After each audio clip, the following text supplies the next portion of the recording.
Partia Demokratike nuk ka marrë pjesë në seancën plenare të kuvendit, duke vendosur bojkotin e punimeve parlamentare në shenjë proteste ndaj, sipas saj, refuzimit të majorancës për të shqyrtuar 4 projekt ligje të propozuara nga opozita.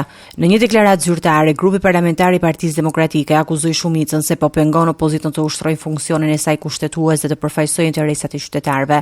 Sipas demokratëve, në seancën e kaluar majoranca rrëzoi kërkesat për debat parlamentar lidhur me rezolutën e Parlamentit Evropian dhe protestën qytetare, si dhe refuzoi kërkesën për llogaridhënie nga kryeministri. Opozita theksojnë gjithashtu se konferenca e kryetarëve ka miratuar kalendarin e punimeve deri në fund të sesionit parlamentar pa përcaktuar datën e shqyrtimit të 4 projekt ligjeve të depozituara prej saj. Bëhet fjalë për nismat që synojnë shfuqizimin e ndryshimeve për ligjin për zonat e mbrojtura, ligjin për investimet strategjike, paketën e maleve dhe disa dispozita të ligjit për trashëgiminë kulturore. Sipas Partisë Demokratike, këto projekt ligje pasqyrojnë kërkesën e protestuesve dhe shqetësimet e ngritura edhe në rezolutën e fundit të Parlamentit Evropian. Për këtë arsye, opozita deklaron se bojkoti do të vazhdojë derisa këto nisma të përfshihen në procedurën parlamentare për shqyrtim dhe votim. Demokratët kanë reaguar edhe për masat e sigurisë jashtë kuvendit, duke pretenduar se Kodina është rrethuar nga qindra efektiv policie për të penguar protestën e qytetarëve. Sipas tyre, zhvillimi i punimeve parlamentare në këto kushte zbeh rolin e kuvendit si institucion përfaqësues i qytetarëve.